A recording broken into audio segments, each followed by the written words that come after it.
Bonjour, je m'appelle Andreas Cartier et je travaille avec Métis donc depuis février de cette année. Et à côté, je suis quelqu'un à plusieurs casquettes. Je suis à la fois étudiant à l'EPHE en master et je travaille donc avec le musée Carnavalet sur sa collection de pièces antiques, donc dans la numismatique. Et en même temps, les week-ends, je travaille comme agent d'accueil et de surveillance muséographique au musée du Louvre, plus communément appelé gardien de salle.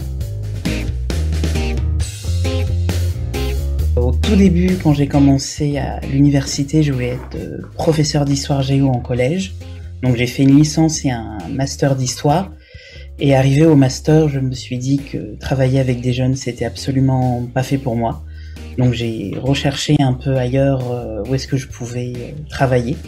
Et le monde des musées est apparu après directement comme ça, et ça m'a obligé donc à me réorienter avec un master en histoire de l'art à Paris-Nanterre et ce master-là actuellement à l'EPHE.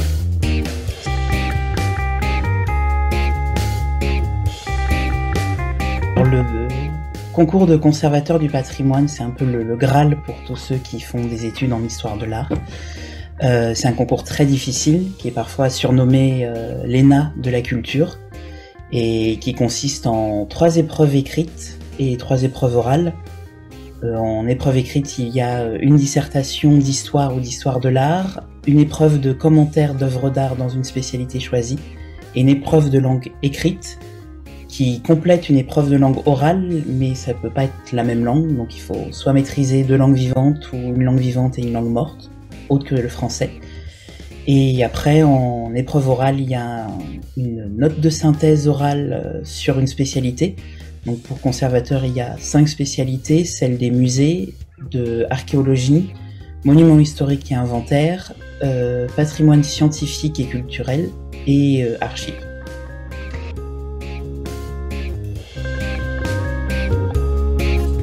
Il y a quelques écoles qui font des prépas pour le concours, donc notamment Paris-Nanterre, mais aussi Paris 1, Paris 7 et l'école du Louvre. Mais de mon expérience, ça prépare une toute petite partie, puisque chaque professeur a sa propre méthode qui n'est pas forcément après celle des correcteurs le jour des épreuves. Il faut surtout beaucoup lire, beaucoup travailler à côté aussi, être curieux de tout, s'intéresser à l'actualité, à l'histoire et à l'histoire de l'art, et visiter beaucoup de musées aussi fait partie de la préparation.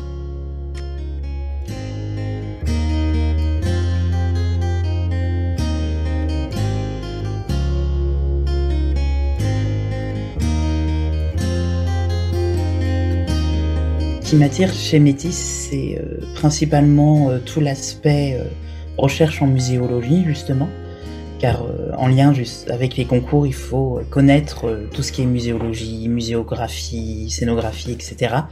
Et n'ayant pas fait l'école du Louvre ni de master en muséologie, tous les travaux de Métis, justement, m'intéressaient pour pouvoir connaître les différentes recherches, les livres connus, mais aussi connaître un peu plus le réseau de ce monde très fermé des musées et de la muséologie.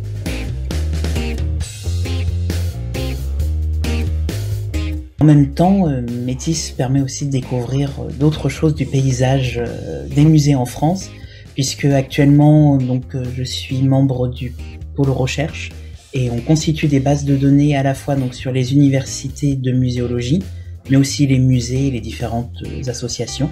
Et on a notamment travaillé cette année sur la région PACA, et ça m'a permis de découvrir des musées auxquels j'aurais jamais pensé pouvoir y aller un jour, ou même connaître l'existence de ce musée. Cette année, on n'a pas pu trop visiter de musée, mais j'ai pu cet été visiter le musée Unterlinden de Colmar, qui est connu pour conserver le retable d'Isenheim, et qui était un musée vraiment magnifique à découvrir, qui se trouve dans un ancien cloître justement, et aussi dans l'ancienne piscine municipale de la ville, et qui présente du coup donc des collections à la fois anciennes et archéologiques, puisque le musée date du 19e siècle, et en même temps des pièces plus modernes et contemporaines aujourd'hui.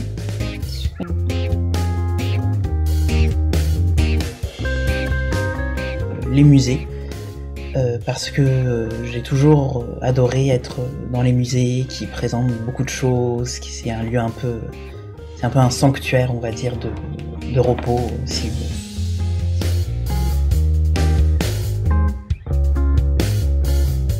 Au Louvre, je trouve que les Saint-Sébastien sont souvent beaucoup mieux que la Mona Lisa, et aussi qu'ils sont beaucoup plus délaissés par le public, malheureusement, alors qu'il y a certains chefs-d'œuvre de Saint-Sébastien qui sont à découvrir au musée du Louvre, en tout cas. Bonne question.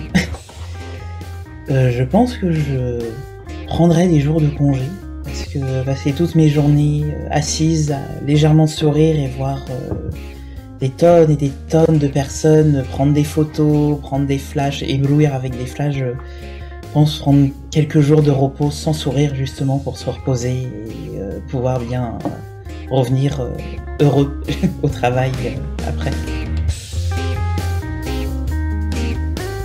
Je pense que j'amènerais Intrigue à Versailles de Adrien Goetz, qui est en fait une série de livres qu'il a écrits sur une conservatrice du patrimoine qui résout des enquêtes.